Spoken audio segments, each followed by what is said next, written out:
The dust from the cemetery still clung to Zara Olsen's black mourning dress when her mother-in-law's voice cut through the afternoon air like a whip crack. "You have until sundown to pack your things and leave this property." Zara stood frozen on the porch of the small ranch house she had shared with Thomas for the past 2 years, her hands trembling as she gripped the weathered railing. The words seemed impossible, though the cold hatred in Martha Olsen's eyes made them undeniably real. Behind Martha stood her eldest son, William, his arms crossed over his broad chest, his face set in the same unforgiving expression that had marked his features since the day Zara had married his younger brother.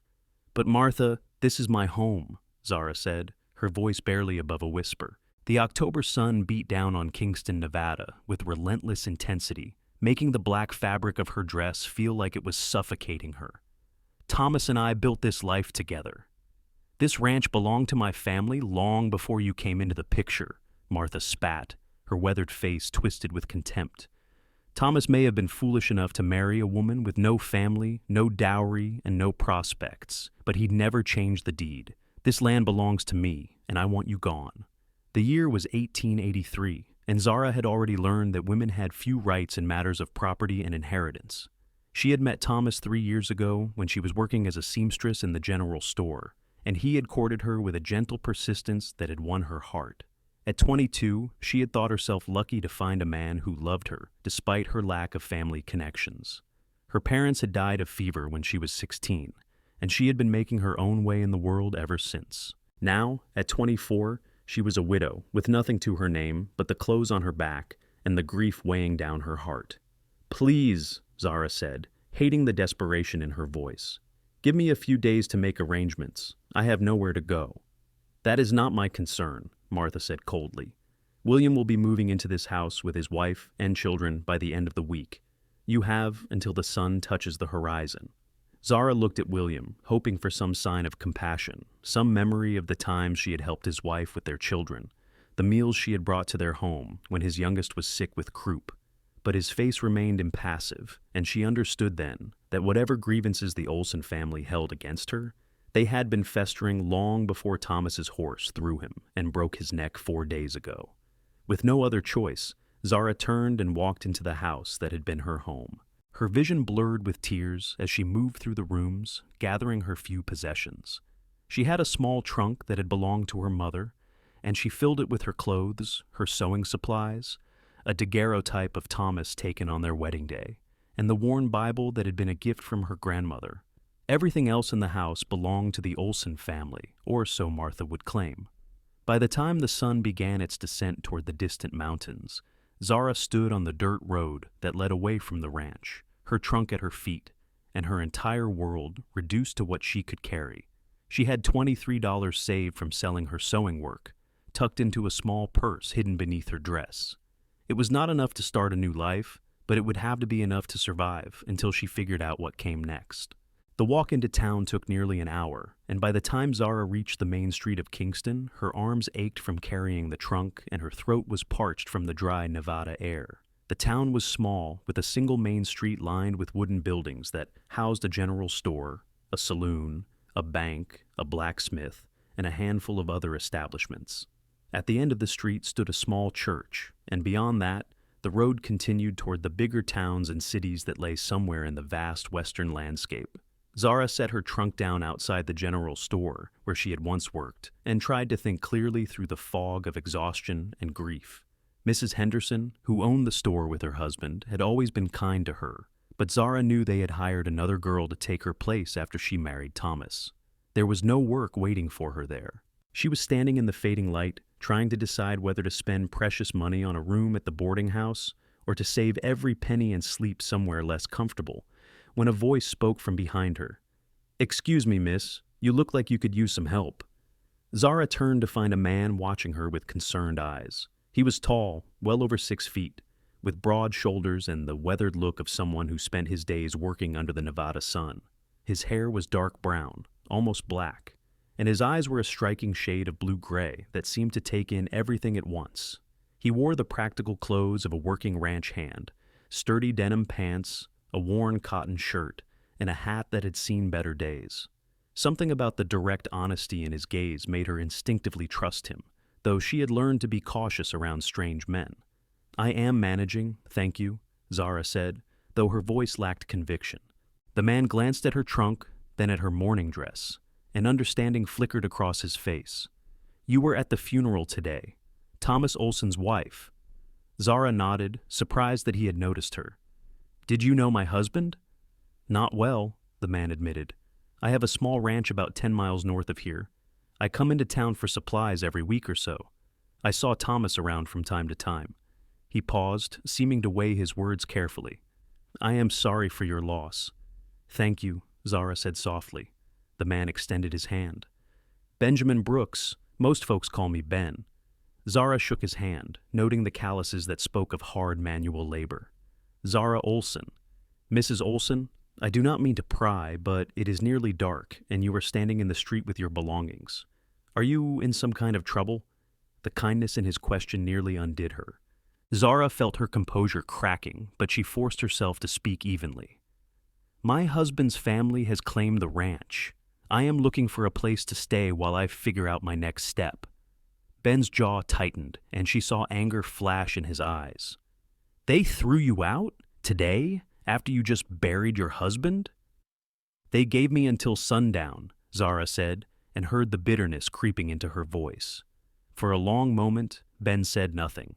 He looked down the street, then back at Zara, and she could see him wrestling with some internal decision. Finally, he spoke, his voice steady and sure. "I have a proposition for you, Mrs. Olsen. It may sound forward, and I would not blame you if you think I am crazy, but hear me out." He took a breath. "My ranch is not large, but it is profitable. I raise cattle and breed horses, and I do well enough to support a family. The problem is, I am one man trying to do the work of 3. I could use help with the cooking, the mending, the garden, and a dozen other tasks that pile up when you are running a ranch alone." Zara felt her heart begin to race. "Mr. Brooks, what are you suggesting?" "I am suggesting that you come work for me," Ben said. "I have a spare room in my ranch house. It is not fancy, but it is clean and private. I will pay you fair wages for your work, and you will have a roof over your head and food on your table while you figure out what you want to do with your future." It was a generous offer, almost too generous. Zara searched his face for any sign of improper intentions, but she saw only genuine concern and a practical problem-solving approach that seemed to define him. "Mr. Brooks, I appreciate the offer, but you must understand how this would look. A widow moving on to a bachelor's ranch?" "I understand," Ben said, "and I would not suggest it if I had any other solution. But the truth is, Mrs. Olsen, you need help, and I need help. We can keep everything proper and above board. I will speak to Reverend Martin tomorrow morning and make sure he knows the arrangement is purely professional. You will have your own space, and I will respect your privacy. But right now, you need somewhere safe to spend the night, and I am offering that." Zara looked around at the darkening street, at her trunk full of everything she owned, at the uncertain future stretching before her. She thought about her dwindling savings, about the limited options available to a woman alone in a frontier town, about the very real danger of ending up desperate and destitute, and she thought about the man standing before her, offering her a lifeline without asking for anything improper in return. "Why are you doing this?" she asked. "You do not even know me." Ben's expression softened. "My mother died when I was 10 years old. My father worked himself to death, trying to keep the ranch running, while also caring for me and my younger sister. When I was 14, a neighbor woman named Mrs. Patterson saw that we were struggling. She came to our ranch 3 times a week to help with cooking and cleaning, and she refused to take any payment. She said that was what decent people did for each other." He met Zara's eyes. "She saved us, Mrs. Olsen. My sister and I might not have survived without her kindness. I have never forgotten that lesson. Sometimes people need help, and if you are in a position to give it, you do." Zara felt tears sting her eyes again, but this time they were not entirely from grief. "If I accept, I will work hard for my wages. I will not be a burden." "I do not doubt it," Ben said with a slight smile. "Now, let me take your trunk, and we will get you settled. I have a wagon just down at the livery." As Ben lifted her trunk with ease and began walking toward the livery stable, Zara followed, her mind spinning with the sudden turn her life had taken. Everything had changed so quickly. 4 days ago, she had been a wife with a home and a future. Now she was a widow working for a stranger, starting over with nothing but the clothes on her back and the hope that this cowboy's kindness was genuine. The ride to Ben's ranch took them out of Kingston and into the open Nevada landscape as the last light faded from the sky. The road was rough, little more than a dirt track carved through the scrubland, but Ben handled the wagon with practiced ease. He did not push her to make conversation, seeming to understand that she needed time to process everything that had happened. Zara studied him in the dim light, trying to understand what kind of man he was. He appeared to be in his late 20s, perhaps 28 or 29, with the capable, weathered look of someone who had built his life with his own hands. There was something solid about him, something trustworthy, though she knew she should reserve judgment until she knew him better. "How long have you had your ranch?" she asked, breaking the silence. "I bought the land 5 years ago," Ben said, keeping his eyes on the road. "I had been working as a ranch hand for other people since I was 15, saving every penny. When this property came up for sale, I saw the potential. It has good water, decent grazing land, and enough space to grow. I started with a dozen cattle and 2 horses. Now I have about 100 head of cattle, and I am building a reputation for breeding quality horses." "That is impressive," Zara said, genuinely interested despite her emotional exhaustion. "It has been hard work," Ben admitted. "There have been plenty of times I questioned whether I made the right choice, but I wanted something that was mine, something I built myself. My father's ranch went to his brother after he died, and my sister and I got nothing. I decided I would make sure that never happened again." There was no self-pity in his voice, just a statement of fact, and Zara appreciated that. She understood what it meant to lose everything and have to start over. When they finally reached the ranch, full darkness had fallen, and Zara could only make out the basic shapes of the buildings in the starlight. Ben lit a lantern that hung by the front door of the house, and in its warm glow, Zara got her first real look at what would be her new home. The ranch house was a simple but well-built structure, made of wood with a covered porch that ran along the front. It was not large, but it looked solid and well-maintained. Behind the house, she could see the darker shapes of a barn, a corral, and a few other outbuildings. "It is not fancy," Ben said, echoing his earlier words, "but it is sturdy. I built most of it myself." He carried her trunk inside, and Zara followed him into a main room that served as both kitchen and living area. The space was neat but clearly lacked a woman's touch. The furniture was functional rather than decorative, and while everything was clean, there was a Spartan quality to the room that spoke of a man living alone. "Your room is through here," Ben said, leading her to a doorway on the right side of the main room. He pushed open the door to reveal a small bedroom with a single bed, a dresser, and a window that looked out toward the east. "I know it is not much, but the bed is comfortable, and you will have privacy. My room is on the opposite side of the house." Zara stepped into the room and felt a wave of relief wash over her. It was simple, but it was clean and safe, and after the day she had endured, that was more than enough. "It is perfect," she said quietly. "Thank you, Mr. Brooks." "Ben," he corrected gently. "If we are going to be living under the same roof, we should use first names. And you are welcome, Zara. I will let you get settled. There is fresh water in the pitcher on your dresser, and I will make sure you have everything you need in the morning." After he left, closing the door behind him, Zara sat on the edge of the bed and finally allowed herself to feel the full weight of the day. She had buried her husband, been cast out by his family, and accepted help from a stranger who seemed too good to be true. It was too much to process, too much to understand, and she felt herself beginning to shake as delayed shock set in. But she was safe. For tonight, at least, she had a roof over her head and a place to rest. Tomorrow, she would figure out the next step. Tomorrow she would start building whatever came next, but tonight she simply needed to survive. Zara changed out of her morning dress and into her nightgown, then crawled under the quilt on the bed. It smelled of fresh air and sunshine, and she realized Ben must have prepared the room for her while they were traveling from town. The thought of him taking that time, making sure she would be comfortable, brought fresh tears to her eyes. She had been so alone these past few days, surrounded by people at the funeral, but feeling utterly isolated in her grief. Thomas's family had made it clear they blamed her for something, though she had never understood what. And now this stranger had shown her more kindness in a single evening than her in-laws had shown her in 2 years of marriage. Exhaustion finally claimed her, and Zara fell into a deep, dreamless sleep. She woke to the sound of roosters crowing and sunlight streaming through her window. For a moment, she was disoriented, unable to remember where she was. Then everything came rushing back, and she sat up, her heart pounding. The house was quiet, but she could smell coffee brewing. Zara dressed quickly in one of her simple work dresses and braided her dark blonde hair, then ventured out into the main room. Ben was standing at the stove, cooking something in a cast-iron skillet. He looked up when she entered and gave her a welcoming nod. "Good morning. I hope you slept well." "I did, thank you," Zara said. "I apologize for sleeping so late." Ben glanced at the clock on the wall. "It is barely 6 in the morning. That is not late by any measure. I am just used to starting early." He gestured to the table. "Sit down. I have coffee ready, and breakfast will be done in a minute." Zara poured herself a cup of coffee from the pot on the stove and sat at the sturdy wooden table. She watched as Ben finished cooking what turned out to be eggs and bacon, along with biscuits that looked surprisingly well made for a bachelor's cooking. "You cook well," she observed as he set a plate in front of her.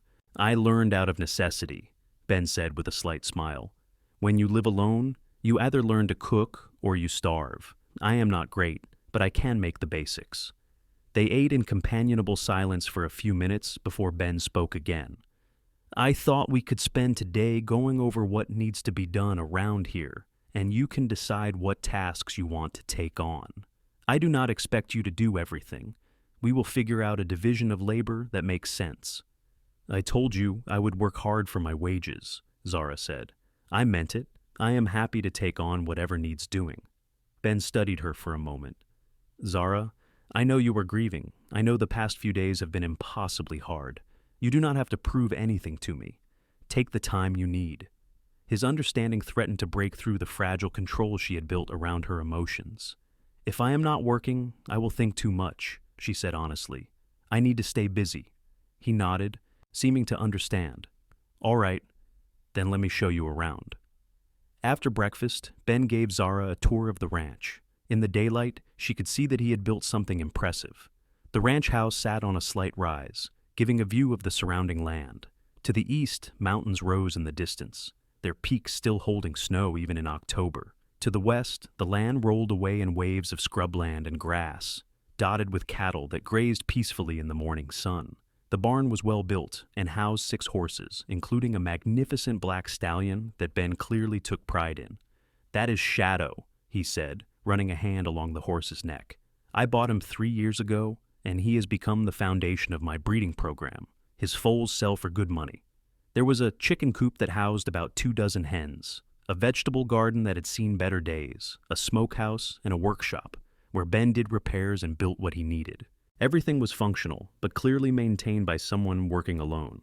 "As you can see, I am behind on just about everything," Ben said ruefully. "The garden needs work before winter sets in. The chicken coop could use some repairs. The house needs a thorough cleaning that I never seem to find time for.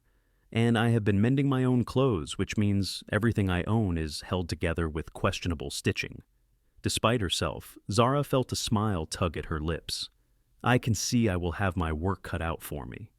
"I will pay you $30 a month, plus room and board," Ben said. "That is more than fair wages for ranch work, and I want you to save as much as you can for your future." Zara blinked in surprise. $30 was generous, more than she had made at the general store. "That is too much." "It is what you are worth," Ben said firmly, "and I do not want you to feel trapped here. I want you to stay because you want to, not because you have no other options." They spent the rest of the morning working together. Zara started with the house, giving it the kind of thorough cleaning it had clearly been lacking. She washed windows, swept floors, scrubbed surfaces, and organized the kitchen in a way that made sense. Ben worked outside, repairing the chicken coop and tending to the horses. When noon came, Zara made lunch from the supplies in Ben's pantry. She was pleasantly surprised to find he kept a well-stocked kitchen, though it was clear he had been making simple, repetitive meals. She made a stew from salt pork, potatoes, and preserved vegetables, and baked fresh bread to go with it. Ben came in from the barn, washed up at the basin by the door, and sat at the table. When he tasted the stew, his eyes widened slightly. "This is delicious." "It is just stew," Zara said, but she felt pleased by his reaction. "It is the best meal I have had in months," Ben said honestly. "I told you I could make the basics, but I am not much for seasoning or making things taste good. I just eat to stay alive." Over the next few days, they fell into a rhythm. Ben woke early and tended to the animals, then spent his days working on the endless tasks that came with running a ranch. Zara threw herself into the domestic work, cooking proper meals, mending clothes, tending the garden, and collecting eggs from the chickens. True to his word, Ben gave her space and privacy, always knocking before entering a room where she might be working and treating her with unfailing courtesy. On Sunday, Ben drove them into town for church services. Reverend Martin was a kindly older man who had presided over Thomas's funeral, and when Ben explained the working arrangement, the Reverend raised his eyebrows but nodded approvingly. "It is good of you to help Mrs. Olsen in her time of need," Reverend Martin said. "As long as everything is proper and above reproach, I see no reason why this should cause gossip." But of course, it did cause gossip. Zara could feel the eyes on her as she sat in the church pew, could hear the whispers that followed her when she walked down the street. The women of Kingston had opinions about a widow moving on to a bachelor's ranch, and those opinions were not favorable. Martha Olsen attended the same church, and when she saw Zara, her face twisted with fury. After the service, she approached with William at her side. "You have no shame," Martha hissed. "Your husband has been dead less than a week, and already you have moved into another man's home." "I am working for Mr. Brooks," Zara said, keeping her voice steady though her heart was pounding. "He was kind enough to offer me employment when your family threw me out with nothing." "We gave you what you deserved," Martha spat. "You brought nothing to this family but trouble. Thomas would still be alive if it were not for you." The accusation hit Zara like a physical blow. "What are you talking about? Thomas's death was an accident." "He was distracted," William said, speaking for the first time. His voice was cold and flat. "He was worried about money, worried about how he was going to provide for you. That is why he was not paying attention when his horse spooked. That is why he fell."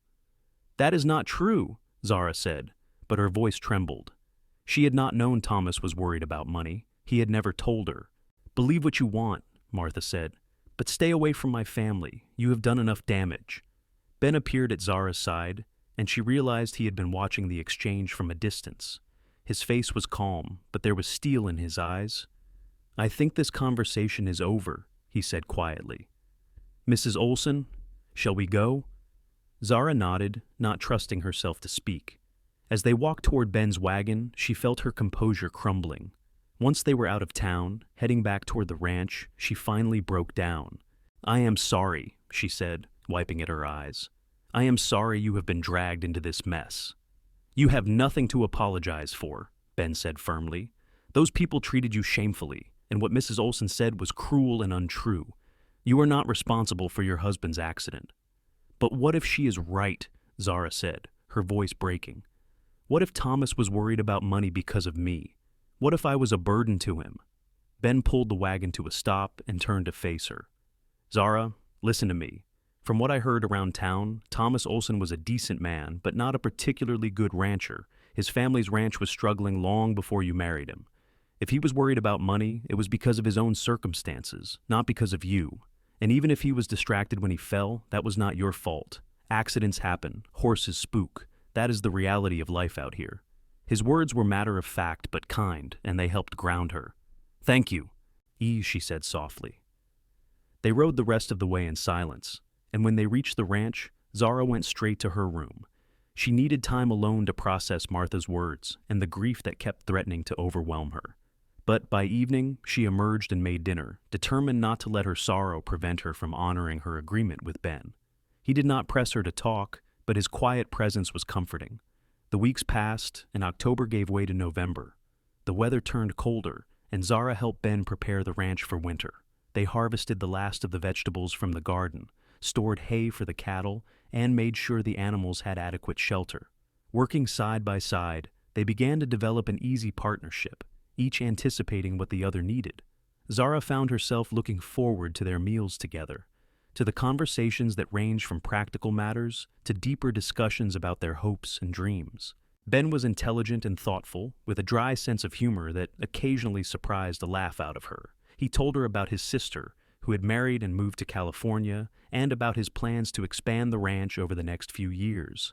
In turn, Zara found herself opening up about her own past, about her parents' death, and the years she had spent alone, learning to survive. She told him about her marriage to Thomas, about the quiet life they had built together, and about the loneliness she had often felt in the Olsen family, who had never truly accepted her. "Why do you think they disliked you so much?" Ben asked one evening as they sat by the fire after dinner. Zara considered the question. "I think Martha wanted Thomas to marry someone else, someone from a family with money and connections. I was a nobody, and she never forgave me for not being what she wanted. And I think she blamed me for Thomas wanting to be independent, for not staying close to the family ranch."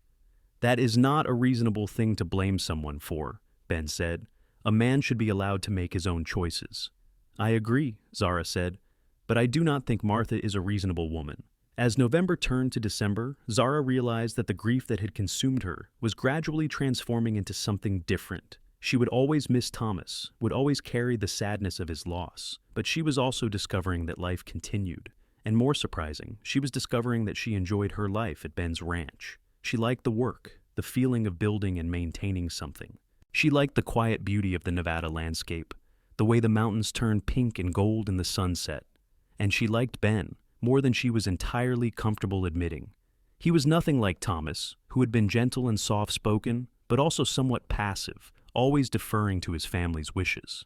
Ben was confident and decisive, a man who had carved out his own place in the world through sheer determination. He treated her as an equal, asking her opinion on ranch decisions and trusting her judgment.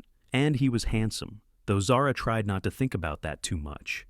It felt like a betrayal of Thomas's memory to notice the way Ben's eyes crinkled when he smiled, or the strength in his hands when he worked, or the sound of his laugh when she said something that amused him. But she did notice, and as the winter deepened, she began to realize that Ben noticed her too.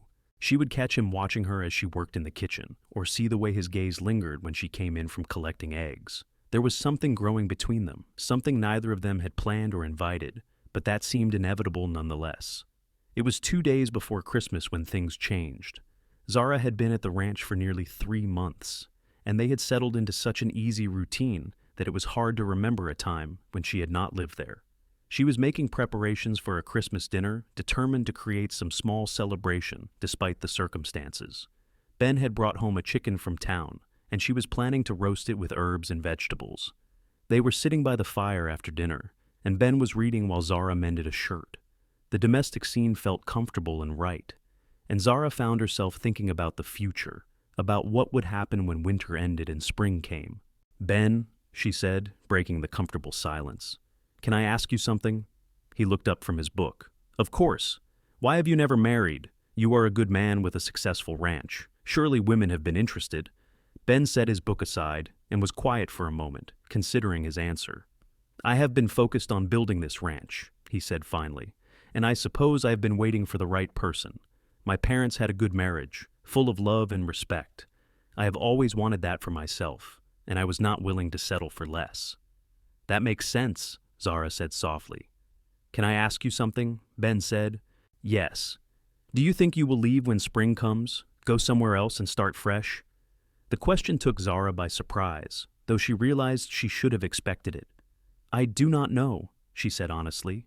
"I have thought about it. I could probably find work in a bigger town, maybe as a seamstress or a housekeeper. But I have also thought about staying if you still need help on the ranch." "I will always need help," Ben said, and there was something in his voice that made Zara look up at him. "But Zara, I need to be honest with you about something." Her heart began to beat faster. "What is it?" Ben stood and walked to the fire, staring into the flames. "When I offered you a place here, it was purely because you needed help, and I was in a position to give it. I did not have any expectations or ulterior motives. But over these past months, things have changed for me. You have changed things for me." Zara set down her mending, her hands trembling slightly. "What are you saying?" Ben turned to face her. "I am saying that I have come to care for you, more than I should, probably, considering the circumstances. You are grieving, and you came here looking for safety and stability, not for romantic complications. But I cannot keep pretending that I see you only as an employee or a friend. I see you as a woman I admire, a woman I enjoy spending time with, a woman I have come to care about deeply." Zara stood, her mind racing. She knew she should be shocked, should be offended, should remind him that her husband had been dead less than 4 months. But instead, she found herself feeling relieved that he had finally spoken what had been growing between them. "I care about you too," she said quietly. "And I feel guilty about that. Thomas has been gone such a short time, and already my heart is turning towards someone else. What kind of wife does that make me?" "It makes you human," Ben said gently. He crossed the room to stand in front of her, but did not reach out to touch her. "Zara, I am not asking you to make any decisions right now. I am not asking you to commit to anything. I just needed you to know how I feel. And I needed you to know that if you decide to stay, it can be as more than just an employee. It can be as my partner, my wife, if that is something you might want in the future." "You are asking me to marry you?" Zara said, her voice barely above a whisper. "Not right now," Ben said. "Not until you are ready, and that might be months or even years from now. But yes, eventually, if you are willing. I want to build a life with you, Zara. I want to wake up every morning knowing you will be there. I want to work beside you during the day and sit with you by the fire at night. I want to have children with you and grow old with you, but only if that is what you want too." Zara felt tears streaming down her face, but they were not tears of grief. They were tears of hope, of possibility, of a future she had not dared to imagine. "I am not ready yet," she said, "but I think I could be. I think I want that too, Ben. You have given me so much already. You have given me safety and respect and kindness, and somewhere along the way, you gave me hope again." Ben reached out and gently wiped the tears from her cheeks. "Then we will take this slowly. There is no rush. We have time." That night, Zara lay in her bed and thought about what Ben had said. She knew that people in town would judge her if she married again so soon after Thomas's death. They would say she had not grieved properly, that she had forgotten her first husband, that she was indecent and improper. But lying there in the darkness, Zara realized she did not care what people thought. Thomas had been a good man, and she had loved him in her own way. But their marriage had been born out of convenience as much as affection. She had been alone, and he had offered her security. They had been content together, but they had not been passionate. What she felt for Ben was different. It was deeper, more intense, built on a foundation of genuine respect and partnership.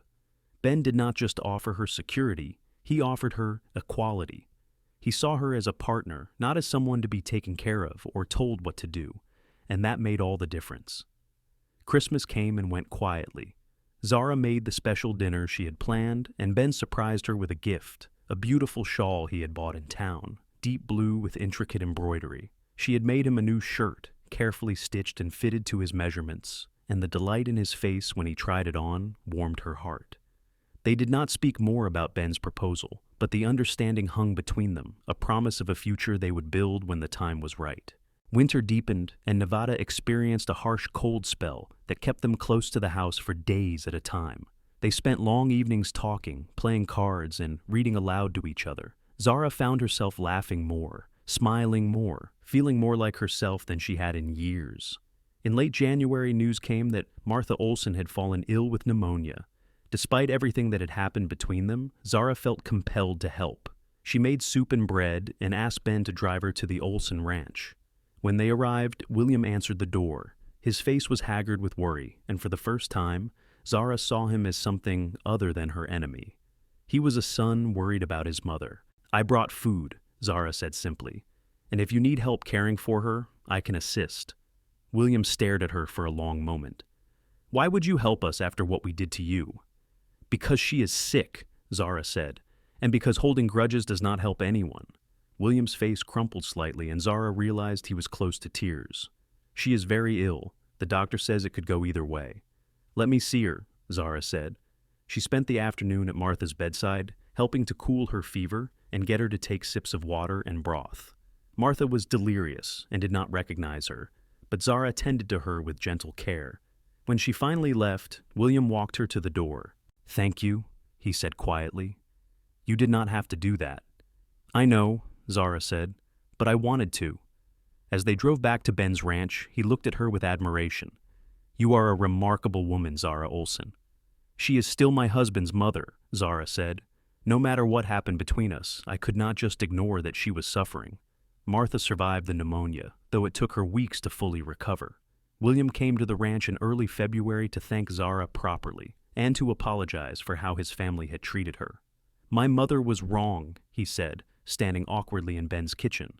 "We were all wrong. You were a good wife to Thomas, and you did not deserve what we did to you." "I appreciate you saying that," Zara said. "My mother wants to see you," William continued, "when you are ready. She wants to apologize herself." Zara agreed to visit once the weather improved, and William left with a lighter expression than she had ever seen him wear. "You are forgiving them?" Ben asked after William had gone. "I am letting go," Zara corrected. "That is different. I will never forget what they did, but I am not going to carry anger toward them for the rest of my life. It would only poison my own happiness." As winter finally began to release its grip, and the first signs of spring appeared in early March, Zara found herself thinking more and more about the future. She had been living at Ben's ranch for 5 months, and it had become home in a way the Olsen ranch never had. She knew every corner of the house, every inch of the property. She knew Ben's habits and preferences, knew what made him laugh and what worried him. And she knew, with increasing certainty, that she wanted to stay. One evening in late March, as they sat on the porch watching the sunset paint the sky in shades of orange and pink, Zara finally spoke the words she had been carrying in her heart. "Ben, I have thought about what you said at Christmas, about the future and about us." Ben turned to look at her, his expression careful and hopeful. "And? I am ready," Zara said simply. "If the offer still stands, I want to say yes. I want to marry you. I want to build a life with you, here on this ranch." The smile that spread across Ben's face was one of pure joy. "The offer still stands. It will always stand, for as long as you want it." "Then yes," Zara said, feeling a weight lift from her shoulders. "Yes, I will marry you." Ben stood and pulled her to her feet, then cupped her face gently in his hands. "Are you sure? I do not want you to feel rushed or pressured." "I am sure," Zara said. "I love Thomas, and I will always be grateful for the time we had together. But what I feel for you is different, Ben. It is deeper and stronger and more real. You have shown me what a true partnership looks like. You have given me back my sense of self. And I love you for that. I love you." "I love you too," Ben said, and then he kissed her. It was a kiss full of promise and hope, a kiss that sealed their commitment to each other and to the life they would build together. When they finally pulled apart, both were smiling. They were married 3 weeks later, in a simple ceremony at the church in Kingston. Reverend Martin presided, and several townspeople attended, including Mrs. Henderson from the general store, and a few other neighbors who had grown to respect the arrangement between Ben and Zara. Even William came, representing the Olsen family, and he shook Ben's hand and wished them both happiness. Martha did not attend, but she sent a letter that Zara read on the morning of her wedding. In it, Martha apologized for her cruelty and asked for forgiveness. She admitted that she had been angry at losing Thomas and had taken that anger out on Zara. She wished her well in her new marriage and hoped that they could perhaps have a cordial relationship in the future. Zara folded the letter and tucked it away. She had already forgiven Martha in her heart, and she was not going to let old wounds shadow her wedding day. The ceremony was brief but heartfelt. Ben stood at the altar in a new suit, looking more nervous than Zara had ever seen him. She wore a simple cream-colored dress she had sewn herself, with the blue shawl Ben had given her for Christmas draped over her shoulders. When they exchanged vows, Ben's voice was steady and sure, and Zara felt tears of happiness streaming down her face. "I promise to love you, honor you, and stand beside you for all the days of my life," Ben said, slipping a simple gold band onto her finger. "You have brought light and joy into my world, and I will spend the rest of my life trying to do the same for you. I promise to love you, support you, and build a life with you that is full of happiness and purpose," Zara said, placing a matching gold band on his finger. "You saved me when I had nothing, and I will never forget that. You are my home, Ben, and I choose you every day for the rest of my life." When Reverend Martin pronounced them husband and wife, Ben kissed her with such tenderness that Zara felt her heart might burst from happiness.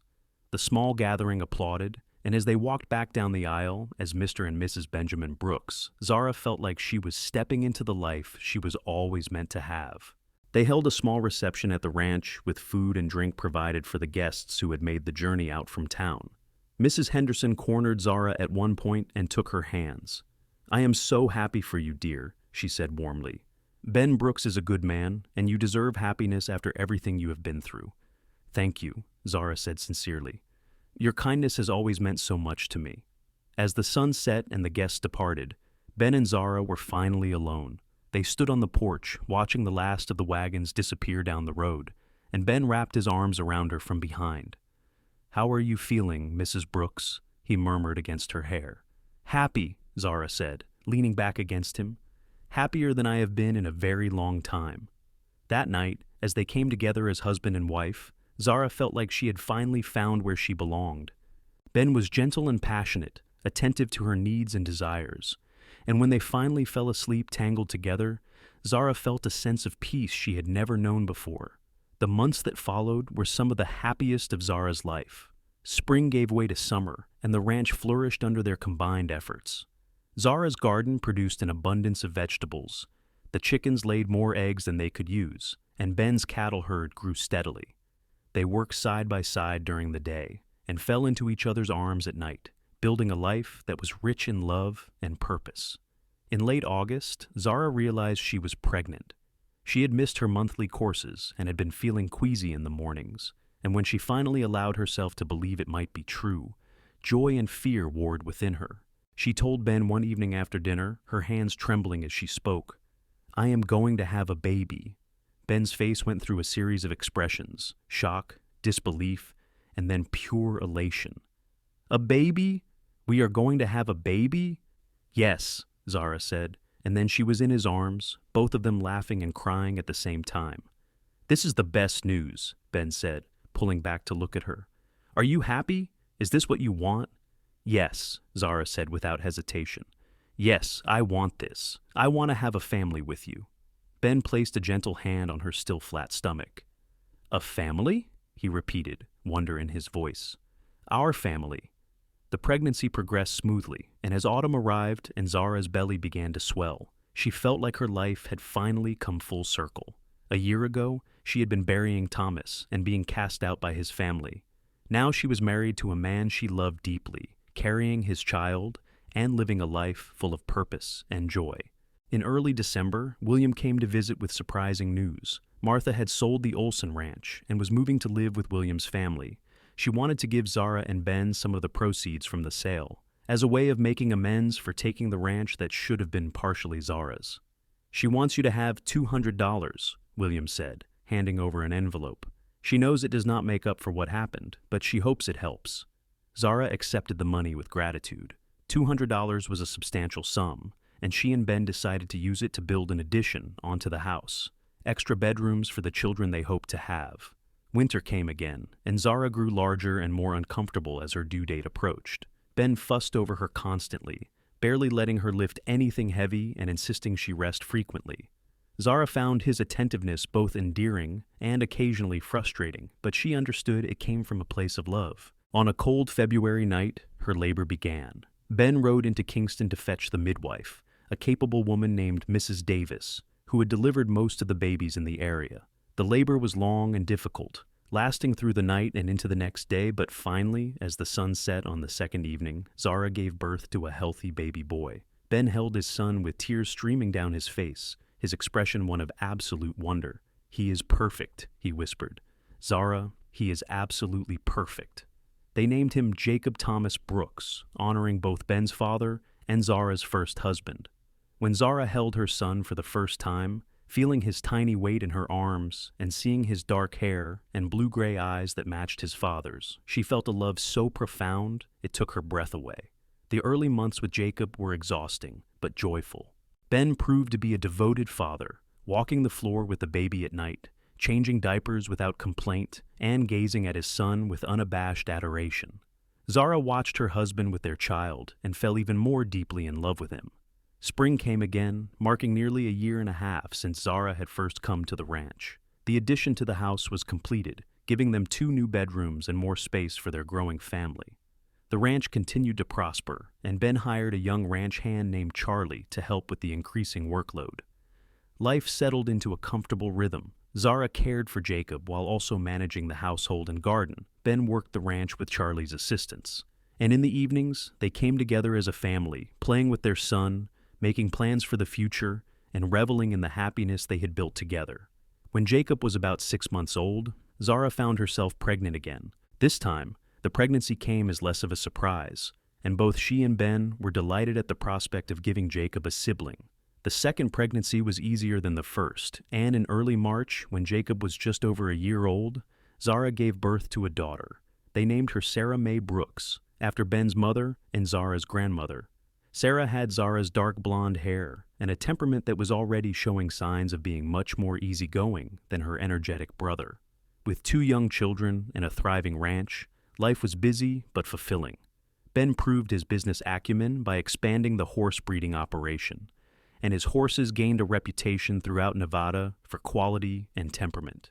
Money was no longer a constant worry, and they were able to save for the future while also enjoying the present. One evening in late summer, when Jacob was 2 and Sarah was 5 months old, Ben and Zara sat on the porch after putting the children to bed. The air was warm and fragrant with the smell of the garden, and stars were beginning to appear in the darkening sky.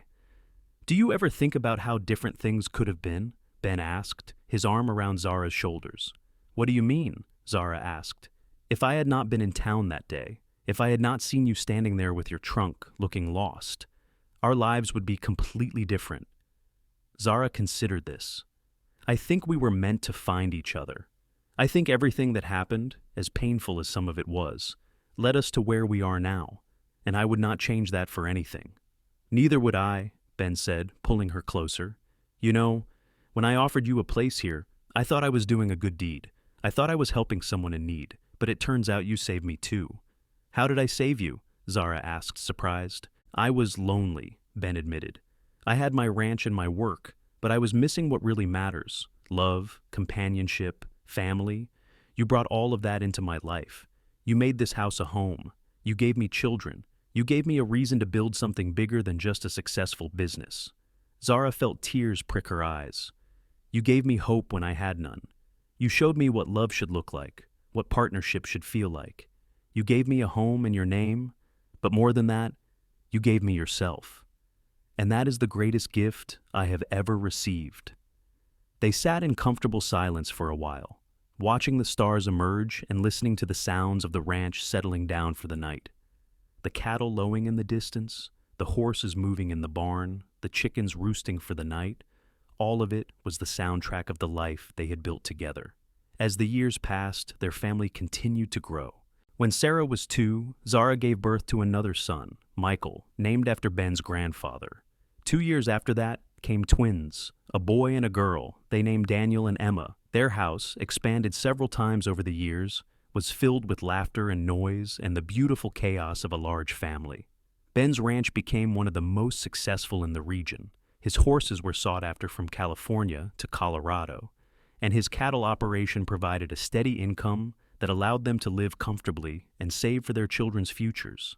They hired more help as the operation grew, and Ben became known as a fair and generous employer. Zara became a respected figure in the community. She used her sewing skills to help others, taught Sunday school at the church, and was known for her kindness to anyone in need. She never forgot what it felt like to be alone and desperate, and she made sure to extend help to others who found themselves in similar situations. Martha Olsen passed away peacefully in her sleep when Jacob was 5. Zara attended the funeral with Ben and felt genuine sadness at her passing. She and Martha had never become close friends, but they had reached a place of mutual respect and forgiveness. William remained a cordial neighbor, and his children grew up playing with Ben and Zara's children. As the children grew, they each developed their own personalities and interests. Jacob, the eldest, showed his father's head for business and love of horses.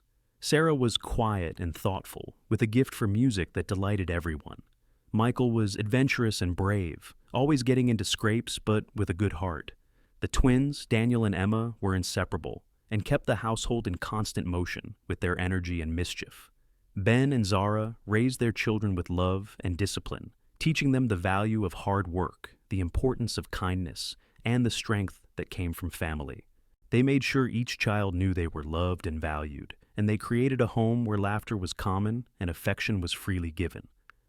One spring evening, when they had been married for 15 years, Ben found Zara in the garden, tending to her plants. The children were all occupied with various activities, and for a rare moment, they had time alone together. "Do you remember the day we met?"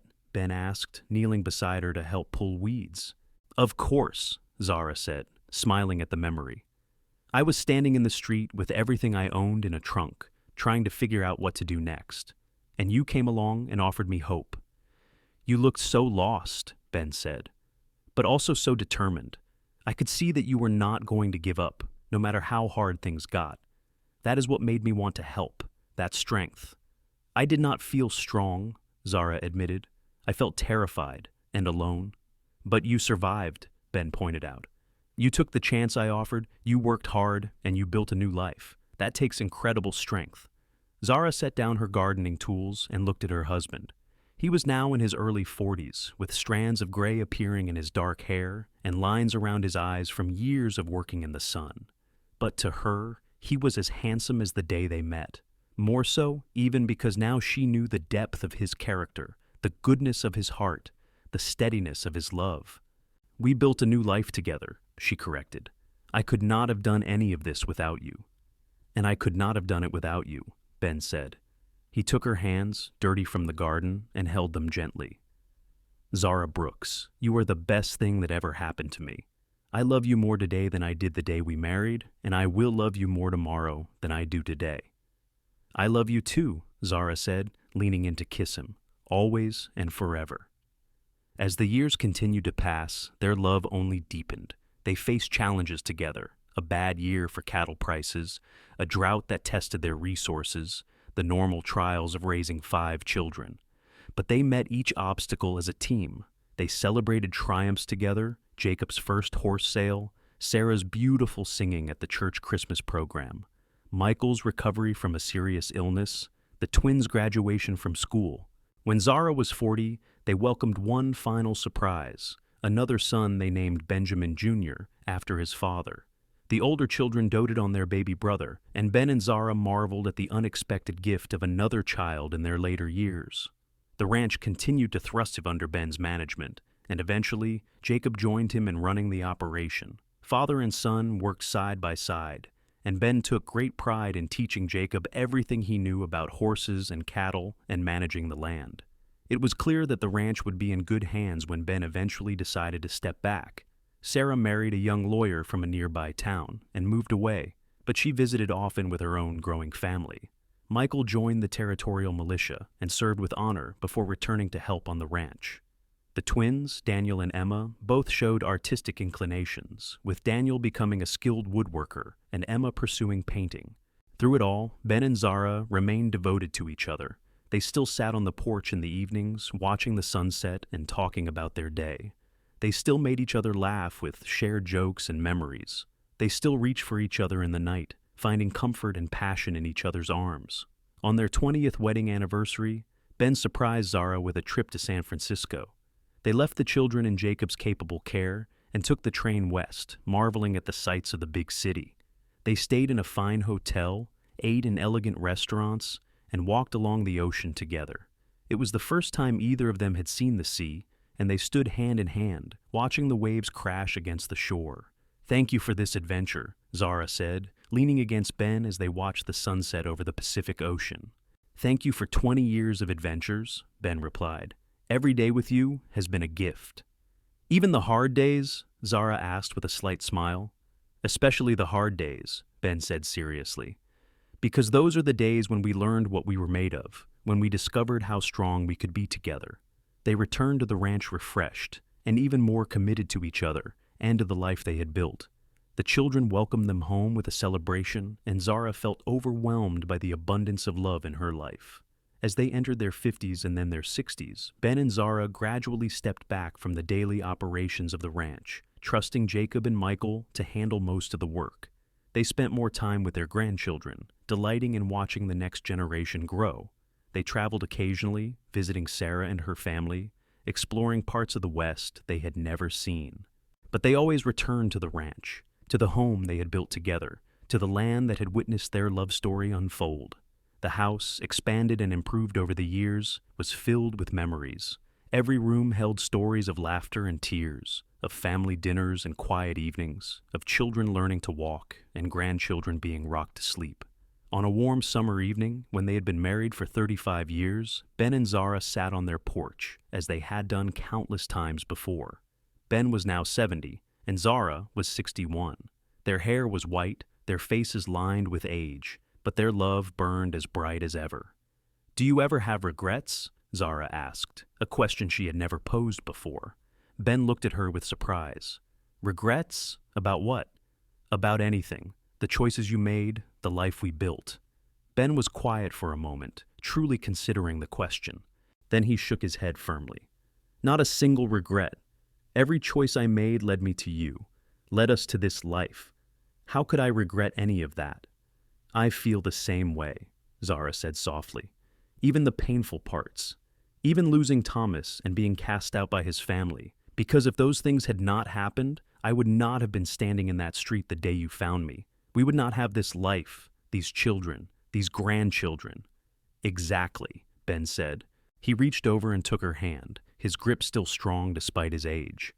"You know what I think about sometimes? I think about that young woman standing in the street with her trunk, trying to be brave even though she was terrified.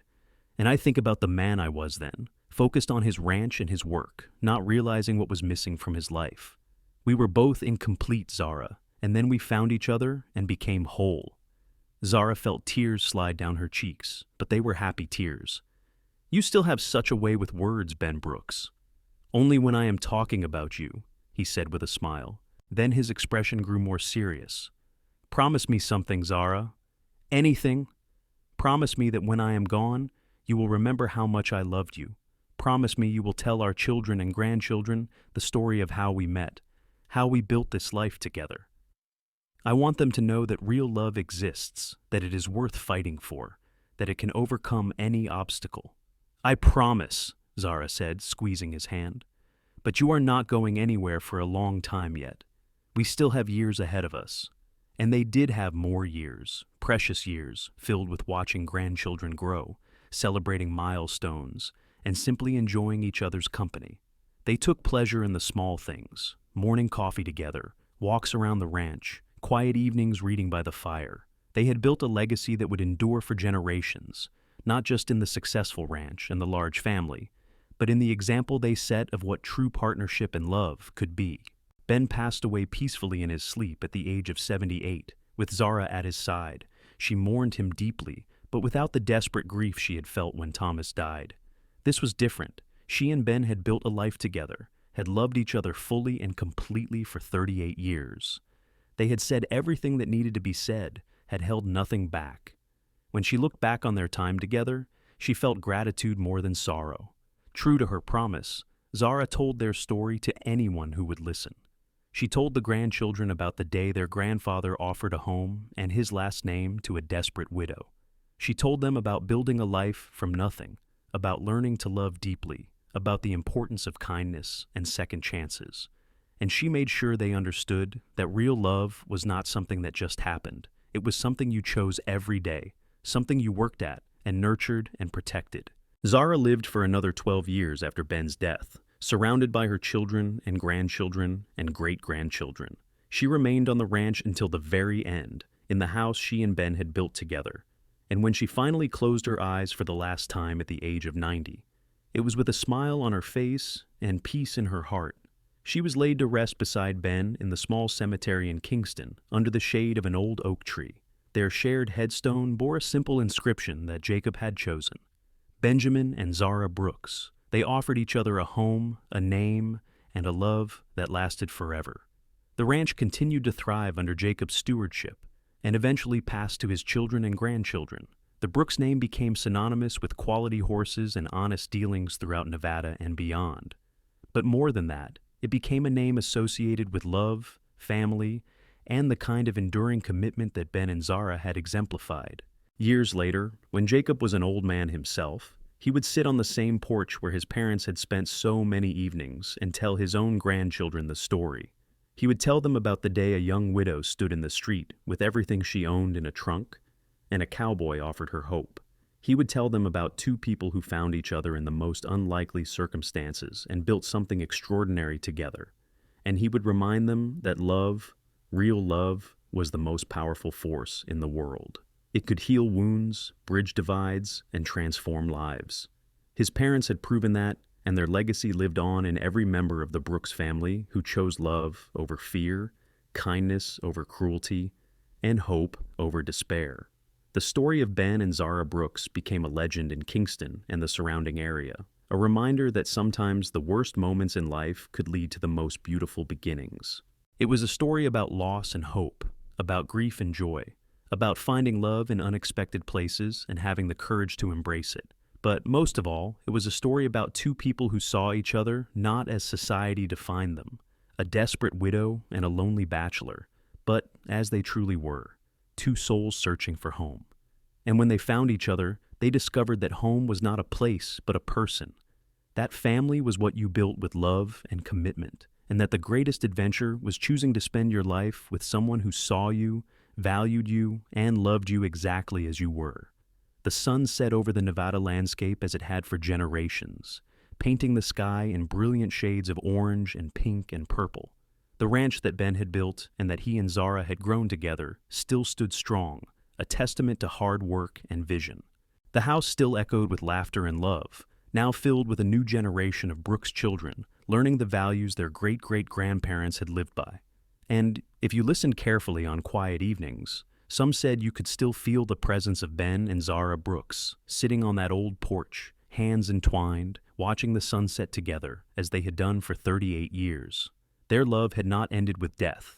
It had simply transformed, becoming part of the very fabric of the land they had nurtured, the family they had raised, and the legacy they had left behind.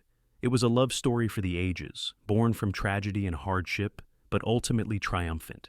It proved that sometimes the most extraordinary lives came from the most ordinary beginnings, that heroes did not always wear badges or carry guns, and that the greatest act of courage was opening your heart to love again after it had been broken. Ben had offered Zara a home and his last name on a dusty street in Kingston, Nevada, in 1883. But what he had really offered her was a future, a partnership, and a love that would span decades and touch generations. And Zara, in accepting, had given him the same. Together, they had built something that would endure long after they were gone, a family rooted in love, a ranch that prospered through hard work, and a story that would be told and retold as long as the Brooks name existed. That was the legacy of Benjamin and Zara Brooks. Not just a successful ranch or a large family, but a demonstration of what was possible when two people committed themselves fully to each other and to building a life together. They had shown that love could triumph over loss, that kindness could change lives, and that sometimes the best things came from the most unexpected places. Their story had begun with an ending, with a funeral and a family's cruelty. But it had become a beginning, the start of something beautiful and lasting and true.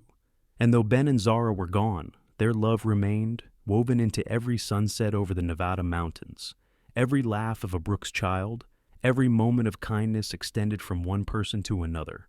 It was a love that had transformed two broken people into something whole, two separate lives into one shared journey, and it stood as proof that in the wild, harsh landscape of the Old West, the most powerful force was not the gun or the horse or the cattle. It was the human heart and its infinite capacity for love.